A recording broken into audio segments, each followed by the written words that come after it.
ভাইয়ারা আপুরা, আজকে আবার একটি নতুন ধরনের রেসিপি নিয়ে আসলাম। পেঁপে ভর্তা। পেঁপে তো তোমরা অনেকভাবে খেয়েছো, অনেক রকম রান্না করে খেয়েছো, কিন্তু আমার মতন এই রকমের একদিন ভর্তা করে খেয়ে দেখবা, দেখবা কত মজা, কত সুস্বাদু। আমি পেঁয়াজ, শুকনা মরিচ, রসুন ইত্যাদি দিয়ে পেঁপেটা আমি সেদ্ধ করি, পাটায় বেটে ভর্তাটা করছি। বন্ধুরা দেখো, দেখতে কত লোভনীয় হয়েছে, খেতেও খুব সুস্বাদু। গরম গরম ভাত দিয়ে বন্ধুরা তোমরাও এভাবে পেঁপে ভর্তা করে খেয়ে দেখবে বন্ধুরা। পেঁপে একটা খুবই ভালো তরকারি, স্বাস্থ্যের জন্যও পেঁপে খুব ভালো বন্ধুরা।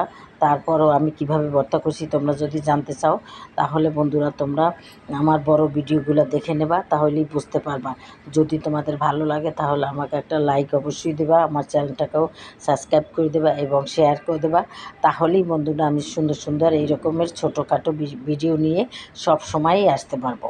তাহলে বন্ধুরা, দেশ ও দেশের বাইরে যারা থাকো তোমাদেরকে জানাই অনেক অনেক ধন্যবাদ। তাহলে আজকের মতো রাখি বন্ধুরা। আসসালামু আলাইকুম, খোদা হাফেজ। যে যেখানে থাকো ভালো থাকো।